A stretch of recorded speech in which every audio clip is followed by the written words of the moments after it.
Good morning, ninth class. We are on the third chapter of history, Nazism and the rise of Hitler. Okay, interesting chapter and a very important chapter.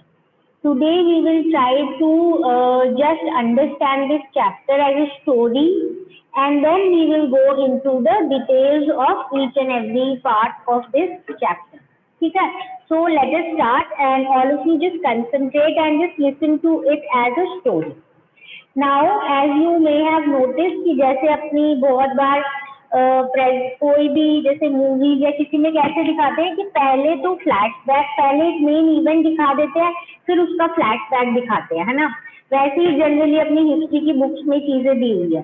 तो जो first page है उसमें they are just telling us about one little boy, a German boy who heard his parents talking कि अब तो जो है allies जो है वो जीत गए हैं, तो वो सेम चीज करेंगे हमारे साथ जो इन लोगों ने यानी जर्मन ने और नाजीज ने जो है ज्यूज और क्रिप्टन लोगों के साथ किया था।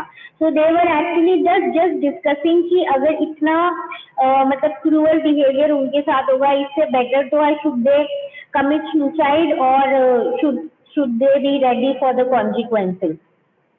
और बाद में इसमें यही दिया हुआ है कि letter on actually the boy was really scared for many years and he actually refused to eat food at home because he always was scared because he heard his parents talking that apne ko should they kill, only should the father should kill himself or they should kill the whole family. Later on they spent a nice time and then his father committed suicide. He was actually one of the officers in the Nazi army. फिर उसके बाद इसमें ये भी लिखा हुआ है कि Hitler along with his propaganda minister Goebbels and his entire family also committed suicide. अब देखो इन्होंने ऐसा इतना क्रूअल काम किया होगा कि इतने ज्यादा स्केर्ड है कि जो इन्होंने लोगों के साथ काम किया है, जितनी क्रूएलिटी से उनको मारा, अगर ऐसा ही इनके साथ हो इससे बेटर तो इन्होंने सुसाइड ही कर लिया। तो उसके बाद आगे यही दिया हुआ, they actually killed many people, 6 million Jews, so many gypsies, so many Germans who were actually physically disabled. तो इसके मतलब they actually did so you can say harsh things और इतना इनह्यूमन एक्टिविटीज की है कि they were scared of what the punishment would be to them. अब आ जाते, this was the main one kind of incident that they are showing and then we move back to the whole story. अब we start the story with the first world war. First world war जब हुआ था तो क्या हुआ कि it was obviously fought between two great powers, central and the allied powers. तो central में अपने थे Germany, Austria and few more countries, और अलाइड में थे इंग्लैंड, फ्रांस एंड जर्मनी। तो इनिशियली तो Germany was winning in many of the areas and occupied France and Belgium, but slowly जब यूएस की एंट्री हुई अलाइज की साइड से 1917 में, तो finally the central powers were defeated और जर्मनी और सेंट्रल पावर्स जो है वो डिफीट हो गए थे। एंड उसके बाद उसी सिचुएशन में उसी टाइम हम नोटिस करेंगे कि ये जो जर्मनी डिफीट हो गई थी इसका जो फायदा उठाया जो पार्लियामेंट्री पार्टीज है कहाँ पे, जर्मनी में, और इन लोगों ने जर्मनी में एक रिपब्लिक फॉर्म कर ली। ठीक है, जर्मन पार्लियामेंट अब इलेक्टेड थी, रिश्टैग बोलते हैं उसको, और प्रॉपर हम बोलेंगे इक्वल बेसिस पे यूनिवर्सल वोट वाला सिस्टम उन्होंने स्टार्ट कर दिया था। उसके बाद क्या हुआ, because the Germany was defeated in the war, और जब भी कभी वॉर में कोई डिफीट होता है तो क्या होता है, आपको एक ट्रीटी साइन करनी पड़ती है, peace treaty between the defeated and the victorious countries, और फिर वो लोग उसमें कुछ क्लॉज देते हैं। ऑब्वियसली जो क्लॉज होते हैं वो हार्श किसपे होंगे, जो कंट्री हारी है उसके ऊपर। तो जो ट्रीटी साइन हुई थी, ट्रीटी ऑफ वर्सेल्स, वो बहुत ज्यादा ह्यूमिलिएटिंग थी, बहुत ज्यादा इंसल्टिंग थी। किसके लिए, जर्मनी के लिए। उसमें उन लोगों ने 13% ऑफ जर्मनी की कॉलोनीज ले ली थी, 75% ऑफ आयरन और 26% ऑफ उनके कोल रिसोर्सेज ले लिए थे। उनको बोला आप डीमिलिटराइज करोगे, यानी आप आर्मी अपनी जो बहुत ज्यादा स्ट्रॉन्ग नहीं बना सकते हो। इसके अलावा उनको 6 billion pound as war compensation देना था, मतलब they were saying that because you people are responsible for the war so you will have to pay this much of money. So it was really very insulting for Germany and especially जो people of Germany है जो हमेशा से strong रहे हैं, उनके लिए बहुत बड़ी चीज थी साइकोलॉजिकली कि हम लोग हार गए हैं और हमें इतनी इंसल्टिंग चीजें साइन करनी पड़ रही है और हमें सारी जो बातें हैं वो बाकी पावर्स की माननी पड़ रही है। तो उन्होंने क्या किया, और ऑब्वियसली अब इकोनॉमिक प्रॉब्लम तो होगी, इतने पैसे दे रहे हैं और वॉर्स में लोन भी लेती हैं कंट्रीज, बट इसके साथ साथ ये जो नई वेमर रिपब्लिक बनी थी ना, लोग इनको दोष देने लग गए। क्यों? बिकॉज इनको साइन करनी पड़ी थी ट्रीटी।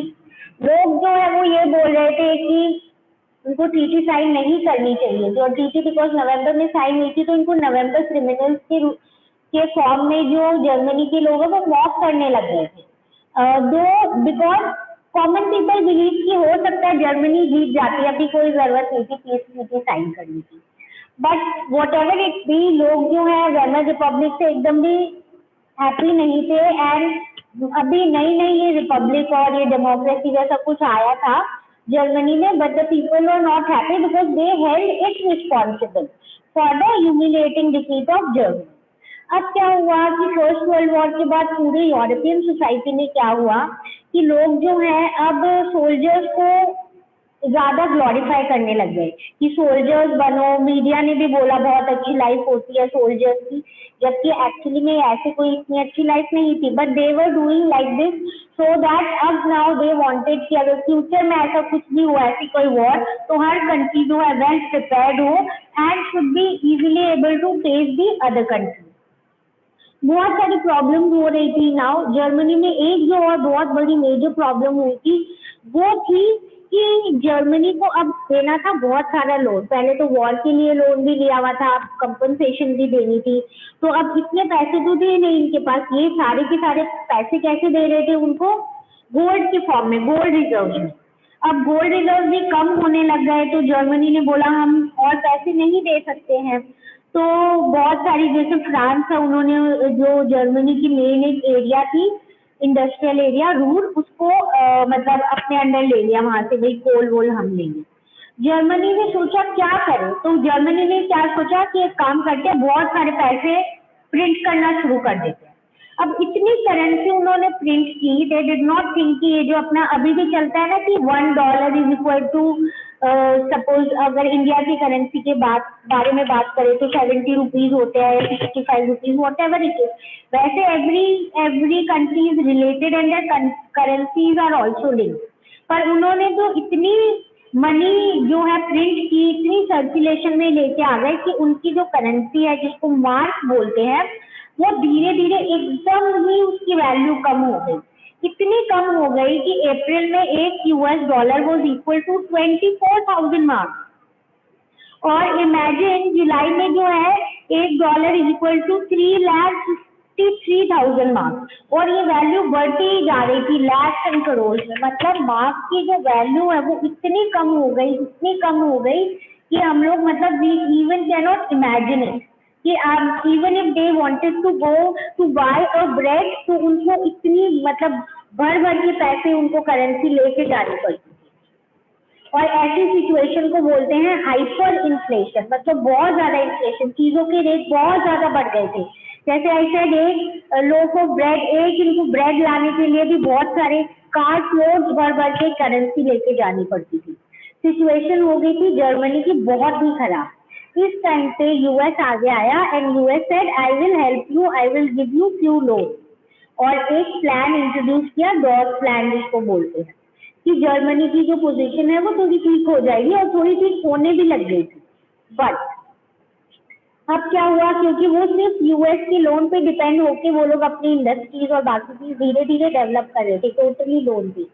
अब क्या हुआ कि after whenever there is such kind of big war or something of this sort, तो हमेशा क्या होता है उसके कुछ सालों बाद बहुत years of depression आ जाते हैं, यानी कि ऑल ओवर दी वर्ल्ड जो है इकोनॉमिक प्रॉब्लम भी बहुत सारी हो जाती है बाकी प्रॉब्लम के साथ।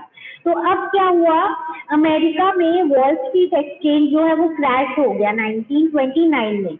24 अक्टूबर को 13 मिलियन शेयर जो हैं वो एक साथ बिक गए 1929 में। तो उससे स्टार्ट हो गया ग्रेट इकोनॉमिक डिप्रेशन।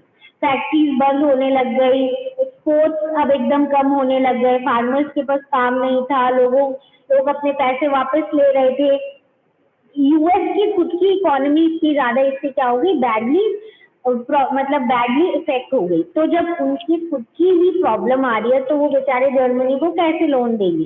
तो ऑब्वियसली उन्होंने लोन देना बंद कर दिया और जिसके कारण जर्मनी जो है अगेन प्रॉब्लमैटिक सिचुएशन में आ गई। एक अमेरिका पे इफेक्ट हुआ तो डायरेक्टली क्या है, जर्मनी पे भी इफेक्ट हुआ। लोगों के अब काम छूटने लग गए और लोगों के पास जिनको मिलते थे उनको भी बहुत कम वेजेस मिलती थी। अनएम्प्लॉयमेंट 6 मिलियन तक हो गया था। लोग जो है प्लेकार्ड्स लेके घूम रहे थे कि कोई भी काम दे दो, we are ready to do work. एकदम जॉब्स अवेलेबल नहीं थी, प्रॉपर इकोनॉमिक क्राइसिस आ गई थी। सैलरीड एम्प्लॉयज और पेंशनर्स जो है उनको भी बहुत कम पैसे मिल रहे थे। करेंसी की वैल्यू कम हो गई थी, जिनकी सेविंग थी उससे भी नहीं, लोग लंबी लंबी लाइन में। You can see few pictures in your book also कि लोग कैसे एम्प्लॉयमेंट एक्सचेंज के बाहर वेट करते थे कि कोई जॉब मिल जाए। लोगों की हालत एकदम खराब हो गई थी। प्रोलेटराइजेशन आ गया था। प्रोलेटेरियनिज्म का मतलब होता है बेसिकली बहुत गरीब हो जाना। तो वर्किंग क्लास भी बहुत पुअर हो गई थी। लोगों को लग रहा था क्या करें, जो मदर्स हैं उनको लग रहे थे बच्चों को कैसे खिलाए। जो बिजनेसमैन है उनके भी बहुत क्राइसिस हो रही थी। अब क्या हुआ इस सिचुएशन में, क्योंकि वेमर रिपब्लिक कुछ सॉल्व नहीं कर पा रही थी तो लोग वेमर रिपब्लिक से टोटली डिसअपॉइंटेड थे और इतना ज्यादा डिसअपॉइंटेड थे कि दे वांट, अब उनका कोई भरोसा नहीं रहा था कि सब डेमोक्रेसी रिपब्लिक में। एक तो जो वेमर रिपब्लिक है वो खुद ही है ना, इतने तो कॉलिशन गवर्नमेंट से बनी थी, खुद ही वो लोग अपने इतने बार मिनिस्टर्स चेंज कर रहे थे, कैबिनेट चेंज कर रहे थे और है ना मतलब चीजें जो अपने रूल्स वगैरह है उससे भी वो फिक्स नहीं थे। सिविल राइट्स को सस्पेंड कर दिया था और वो बहुत सारे जो आर्टिकल्स हैं उनका बहुत लिबरल यूज कर रहे हैं और 20 डिफरेंट कैबिनेट हो गए थे 239 डेज में ही।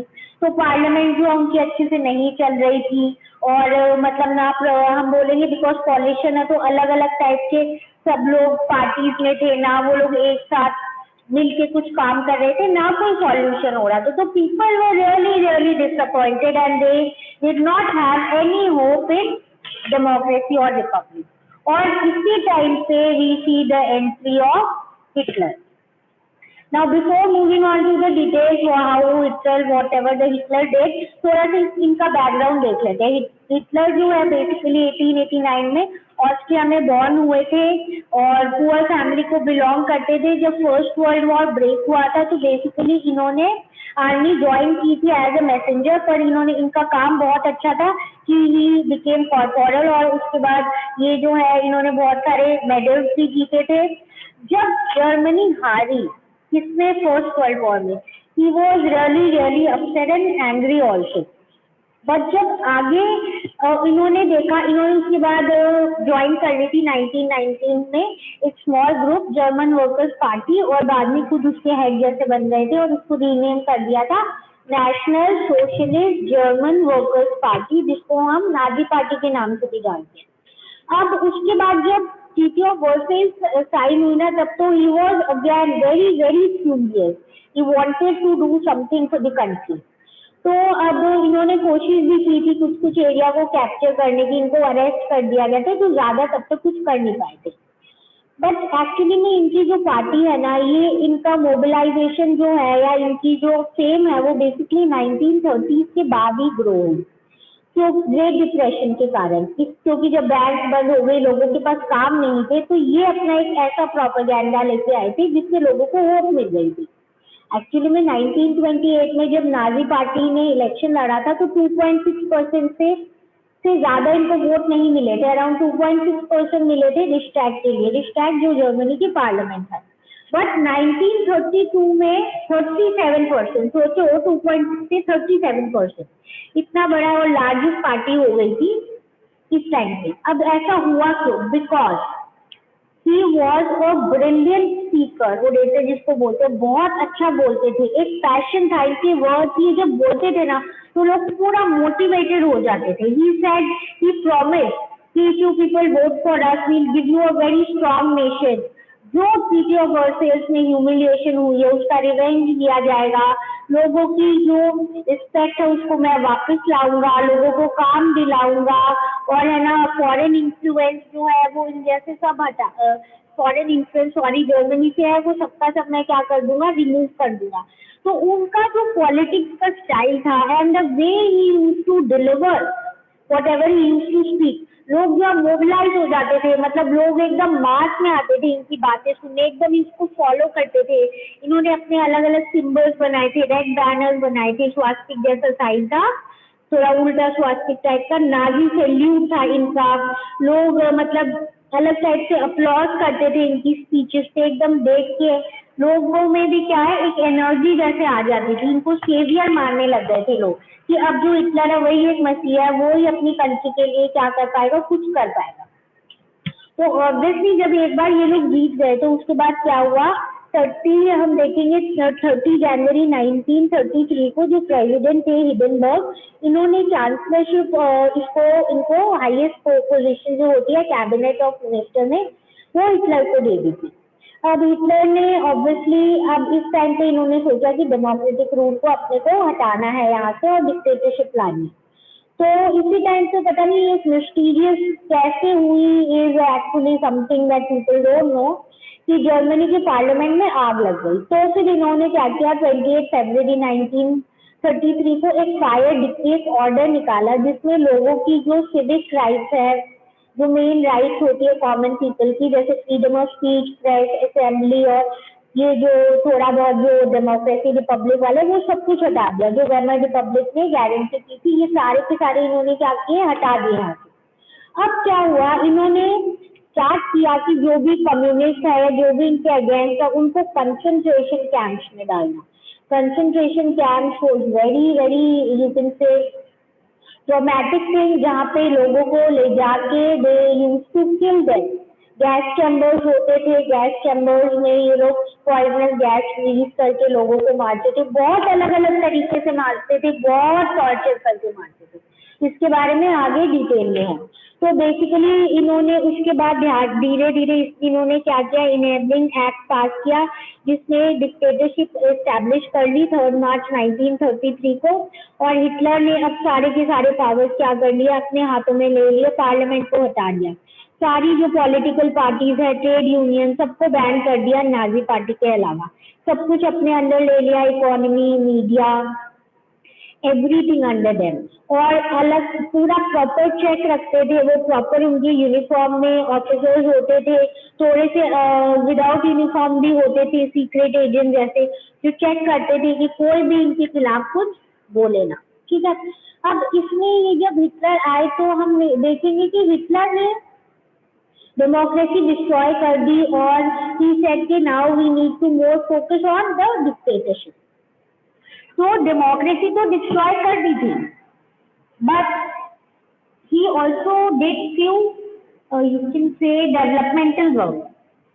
क्या थे, सबसे पहले तो जो इनके इकोनॉमिस्ट थे हिटलर के, द नेम इज हॉलमार शाह, ये जो है he was actually very you can से intelligent person and economic wise very wise. तो इन्होंने बोला कि हमें अपनी जर्मनी को वापस से डेवलप करने के लिए, इकोनॉमी करने के लिए हमें फुल प्रोडक्शन और फुल एम्प्लॉयमेंट करना है, और वो भी स्टेट फंडेड, यानी गवर्नमेंट फंड करके काम क्रिएट करे, जिससे क्या है, इससे क्या होगा, देखो जैसे ज्यादा लोगों को काम पे रखा तो ज्यादा लोगों की इनकम बढ़ी तो वो ज्यादा सामान खरीदेंगे, अब ज्यादा सामान खरीदेंगे तो ऑब्वियसली और ज्यादा सामान प्रोड्यूस करना पड़ेगा, तो और ज्यादा सामान प्रोड्यूस करने के लिए और ज्यादा लोगों को काम पे रखना पड़ेगा, और ऐसे क्या होता रहेगा, कंट्री की इकोनॉमी डेवलप होने लग गई और सबकी इनकम बढ़ने लग जाएगी। तो ये इनका प्रोग्राम था और ये बहुत सक्सेसफुल भी हुआ। इसी टाइम पे हम देखेंगे जो पीपल्स कार है जिसको फॉक्स वैगन बोलते हैं हम, ये भी इस टाइम पे ही बेसिकली प्रोजेक्ट इन्होंने इंट्रोड्यूस किया था इसको प्रोड्यूस करने का। अब इस साइड पे तो इकोनॉमी धीरे धीरे डेवलप हो रही है, इस साइड पे हिटलर ने एम बना लिया कि अब मैं जो है रिवेंज लूंगा किस चीज का, धीरे धीरे मुझे पॉलिटिकली भी क्या करना है, अपने आप को इम्पोर्टेंट बनाना है। तो सबसे पहले तो लीग ऑफ नेशन से निकले। लीग ऑफ नेशंस क्या होगी, जैसे पीस ऑर्गेनाइजेशन, जैसे कि जैसे अपनी यूनाइटेड नेशंस है ना, अभी उसी टाइप से लीग ऑफ नेशंस बना था फर्स्ट वर्ल्ड वॉर के बाद, कि ऐसी आगे और सिचुएशन ना आए जो इतनी प्रॉब्लमैटिक सिचुएशन आई है फर्स्ट वर्ल्ड वॉर के बाद, तो सब मिलके एक साथ रहते हैं और लड़ाई मतलब अवॉइड करने की कोशिश करते हैं।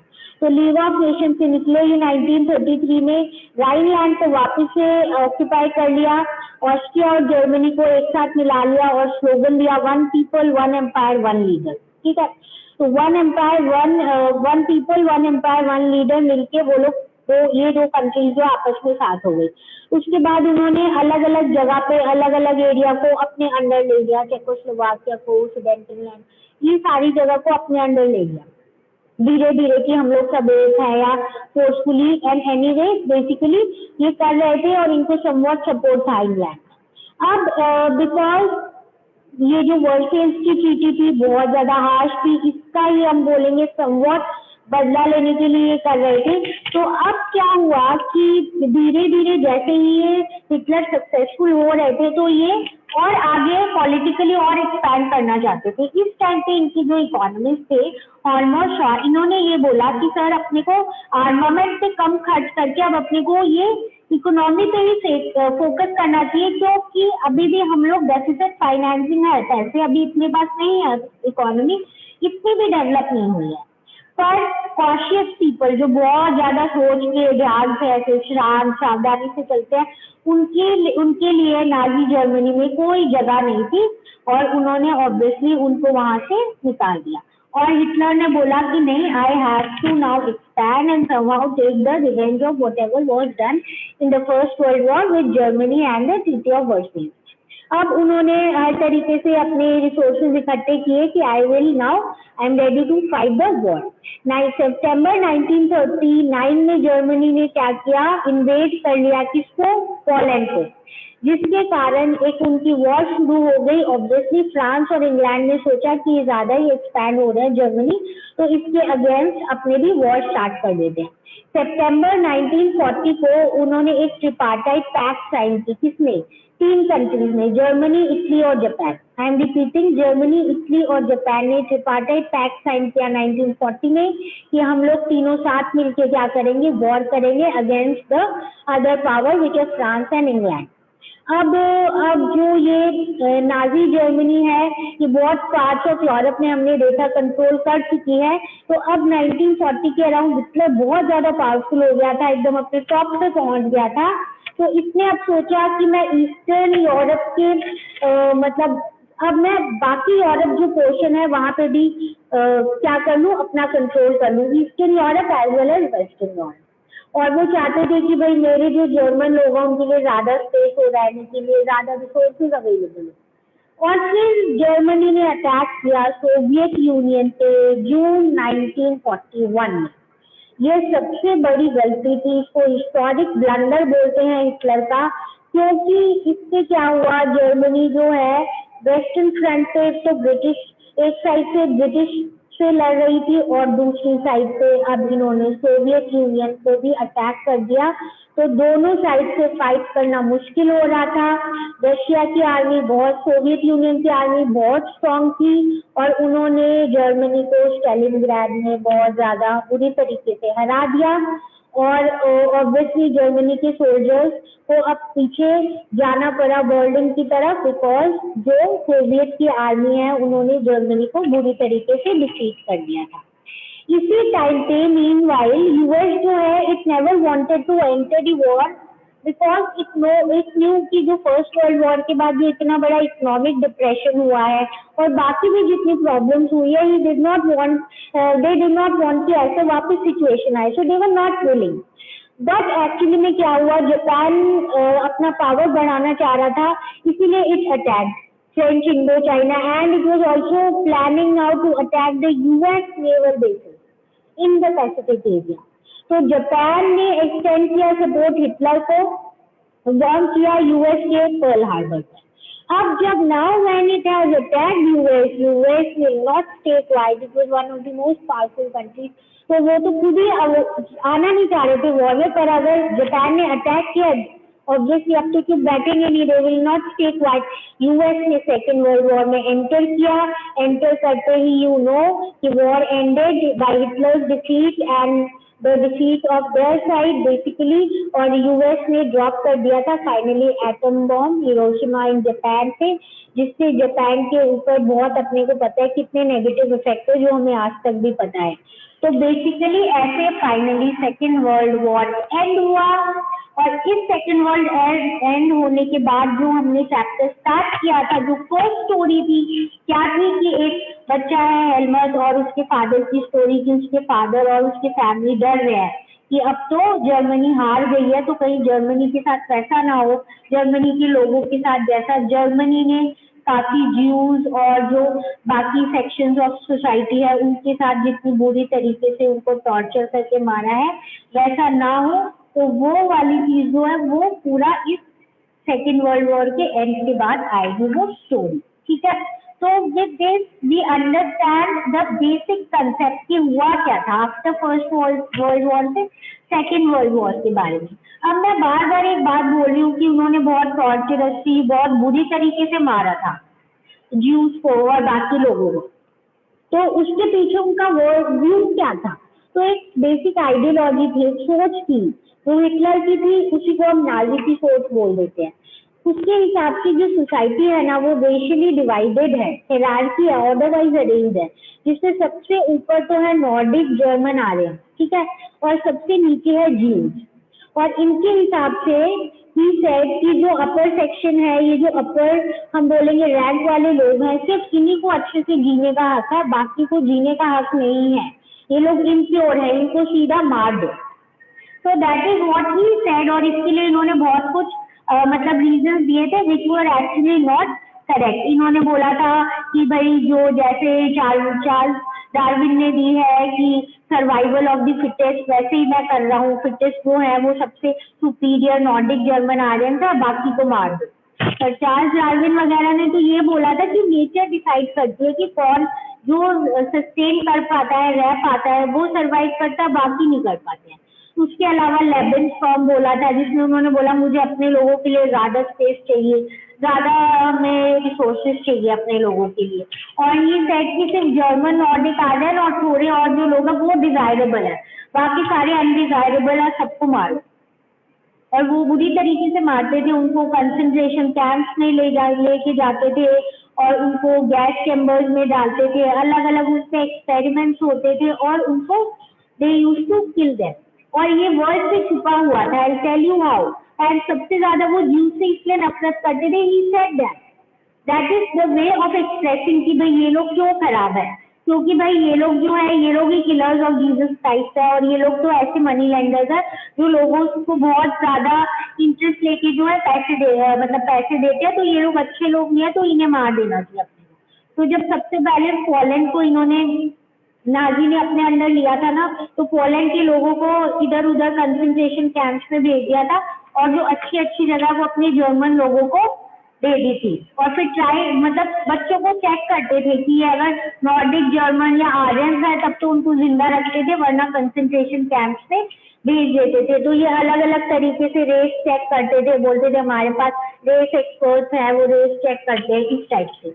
और उसके बाद हम ये नोटिस करेंगे कि इन्होंने ये चीजें फैलाई कैसे, ये जो नाजी आइडियोलॉजी है ना, ये इन्होंने बच्चों में स्टार्टिंग से डालना शुरू किया। कैसे डालना शुरू किया कि स्कूल्स में बुक्स में ऐसी चीजें लिखते थे कि है ना ये लोग अच्छे नहीं है ज्यूज, आपको सोचना ऐसे है, गुड जर्मन बच्चे ऐसे होते हैं, हिटलर के लॉयल होते हैं, ज्यूज के बच्चों को और जो अनडिजायरेबल मतलब पूरे फिट नहीं थे उनको भी ये लोग स्कूल से निकाल देते थे, टीचर्स यूज नहीं होते थे उनको कंसंट्रेशन कैंप्स में भेज देते थे। बच्चे जो हैं उनको स्टार्टिंग से ये चीज समझाते थे कि आपको एक एज के बाद आपको आर्मी ज्वाइन करनी है, आपको नाजी है, हमें अपनी जर्मनी को अच्छा रखना है। बाद में उन्होंने यूथ लीग ऑफ नाजी शुरू की थी 1922 को, जिसको हिटलर यूथ के नाम से कर दिया था। और हर तरीके से वो कोशिश करते थे कि बच्चों के अंदर से बचपन से उनमें ये चीज आ जाए कि नाजी अच्छे है, नाजी हमें इसी तरीके से जीना है, बाकी लोग अच्छे नहीं होते, ये वाली चीजें। नाजी कल्ट ऑफ मदरहुड में क्या है, ऐसे तो हिटलर बोलते थे कि मेरी जो एम्पायर है, मेरा जो रूल है, इसमें सबसे इम्पोर्टेंट प्लेस जो है वो मदर की है, पर वो सारी मदर्स के लिए इक्वल नहीं थी। पहले तो वो बोलते थे कि मेन जो है वो मस्कुलिन होने चाहिए और स्टील हार्टेड होने चाहिए, आर्मी होने चाहिए, ऐसी स्पोर्ट्स सिखाते थे उनको। जो फीमेल है वो गुड मदर्स होनी चाहिए और प्योर ब्लडेड आर्यंस होनी चाहिए। मतलब ऐसी मदर्स जिन्होंने सपोज ज्यू से या किसी से शादी कर लिया है और अगर उनके बच्चे जो मिक्स ब्रीड के तो उनको बुरी तरीके से इंसल्ट किया जाता था सोशली, और जो मतलब जैसे ब्लैक फेस करके रोड पे घुमाया जाता था और मतलब टोटली उनको बॉयकॉट और सोशली बहुत ज्यादा मतलब बैड उनके साथ टॉर्चर जैसे किया जाता था, बिहेव किया जाता था। उनको मतलब रोड पे लेके जाते थे और पूरा ब्लैक फेस करके कि इन्होंने ऐसे किया और उनको ह्यूमिलिएट करते थे। और वही अगर आप प्योर नॉर्डिक जर्मन आर्यन की मदर हो 4 चिल्ड्रन की तो आपको ब्रॉन्ज का क्रॉस देते हैं, क्रॉस जो क्रिश्चियन का सिंबल होता है। और अगर 6 बच्चे आपके हैं तो सिल्वर, और अगर 1 बच्चे हैं तो गोल्ड क्रॉस बताओ। और मतलब उनको हर जगह डिस्काउंट मिलता था, अच्छी ट्रीटमेंट मिलती थी। अब एक और चीज आई टोल्ड यू कि वो लोग मतलब वर्ल्ड को पता नहीं चलने देते थे ऐसा कुछ हो रहा था। कैसे? वो लोग ऐसे टर्म यूज करते थे, स्पेशल ट्रीटमेंट, इनके साथ तो फाइनल सॉल्यूशन हो रहा है, डिसरिस्पेक्ट हो रहा है, सिलेक्शन हो रहा है, मतलब एथुनेसिया हो रहा है, ये सारी चीजें। और उसके बाद जिसमें ये लोग क्या करते थे, ऐसे लेके जाते थे, बहुत बार ज्यूस को भी पता नहीं होता था कि उनको ले जाके मार देंगे। उनको बोलते थे एक भाई ऐसी जगह जाओ, यहाँ पे है ना इस रूम में आपको डिसइंफेक्ट करेंगे, प्योर हो जाओगे आप। शावर जैसा कुछ होता था, उससे पॉइजनस गैस आती थी और वो फिर मर जाते थे। और बहुत सारे एक्सपेरिमेंट्स वगैरह करते थे उनसे। अब इसके अलावा हम ये भी नोटिस करेंगे कि इन्होंने मीडिया, मूवी जैसे इटर्नल ज्यूस में दिखाते थे कि ज्यूस बहुत खराब है, ऐसे लोग होते हैं, अच्छे नहीं होते, तो लोगों के दिमाग में हर तरीके से डाल देते। तो उसके बाद ऑर्डिनरी लोग क्या सोचते थे इससे रिलेटेड? ऑर्डिनरी लोग ये सोचते थे, कुछ तो सोचते थे जो जर्मन है वो सोचने लग गए थे हाँ ज्यूस खराब है, वो लोग खुद इन्फॉर्म कर देते थे कि ये लोग ज्यूस है। कुछ लोगों को अच्छा नहीं लगता था पर वो इस डर के मारे नहीं बोलते थे कि वो बोलेंगे तो कहीं उनको शादी वैसा ना हो।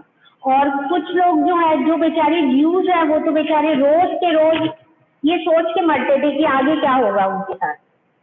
और लास्ट हम ये बोल सकते हैं कि वो लोग जिस जगह पे रखते थे उनको, हॉलोकॉस्ट, जहाँ पे ये न्यूज आई ना कि जब सेकेंड वर्ल्ड वॉर एंड होने वाला है और ये लोग हारने वाले हैं, तो उस जगह पे कंसंट्रेशन कैंप है जहाँ पे इनको रखा जा रहा था ना, ये लोग सिर्फ इतना सोचते थे, जैसे एक एग्जांपल है एक आदमी का, वो बोला बस आधे घंटे में जिंदा रह जाऊं ताकि मैं वर्ल्ड को ये बता सकूं कि ये लोग जर्मनी वाले लोग यहाँ पे क्या क्या कर रहे थे, लोगों को किस तरीके से टॉर्चर कर रहे थे।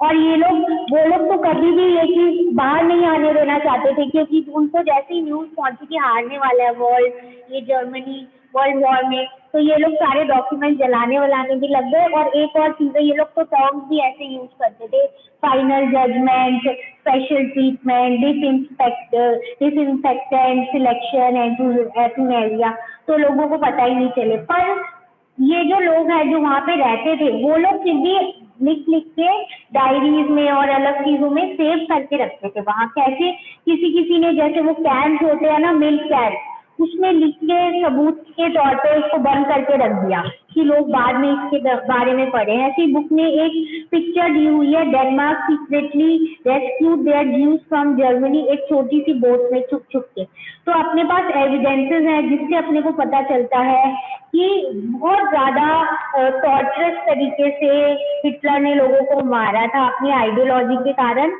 और जो लोग हैं उनके अपने पास उनके बहुत सारे प्रूफ्स हैं, हिस्ट्री है, मेमोरी है कि कैसे बुरी तरीके से ट्रीट किया हुआ था। और जो लोग सरवाइव हो गए, अभी भी कुछ है जो उसके रिलेटेड डॉक्यूमेंट्रीज बनाते हैं। और कुछ अच्छे लोग भी हैं, जैसे I seen a documentary of very aged person who secretly अपनी वाइफ को भी नहीं बताया, डायरी में लिखा था, वहां से बच्चों को छुपा के ले जाके अच्छे घरों में अडॉप्ट करवा देते थे और सबके नाम लिखे हुए थे, अराउंड 690 या कितने बच्चों को। और फिर एक दिन जब उनकी वाइफ को वो डायरी मिली तो उन्होंने उसके लिए स्पेशल ऑर्गेनाइज ऑडिटोरियम सेट किया और उन सारे बच्चों को जो अब बड़े हो चुके थे उनको बुलाया और वो उसके रिस्पेक्ट में खड़े हुए, उसको आइडिया भी नहीं था। So obviously there are few people who tried in their way to help few people, और अपने पास ये जो memories है इससे और history है written होकर, उससे अपने को उस time period के बारे में पता चलता है about the bad thing and how few people survive. वो अपनी बातें बताते हैं, जैसे one documentary, one granddaughter is telling about her grandmother how she survived, and as I said, one person who saved so many kids and helped them to live a nice life. तो इसमें बस हम finally wind of ये कर सकते हैं that this is a very dark phase of history where, और finally somewhere second world war के लिए भी रिस्पॉन्सिबल भी ये थे. इसीलिए हम आगे देखेंगे कि जो आगे ट्रीटी साइन की थी ना, ट्रीटी ऑफ न्यूरमबर्ग में एक ट्रिब्यूनल बैठा था, उसमें ट्रीटी ज्यादा हार्श नहीं की थी. सिर्फ बहुत कम लोगों को, around only few people were given the death punishment because they wanted कि ऐसा ना हो कि जैसा सेकेंड वर्ल्ड वॉर के बाद इतना वर्ष, फर्स्ट वर्ल्ड वॉर के बाद इतना वर्ष हुआ, वैसे ही कोई सेकेंड वर्ल्ड वॉर के बाद भी कोई हिटलर जन्मे. इसलिए only 11 leading Nazis were put to death and few were given only some punishment, ताकि ऐसा कुछ फ्यूचर में ना हो. So with this we complete the history of Nazism and Hitler. I think everything was clear. Now we'll meet in the next class.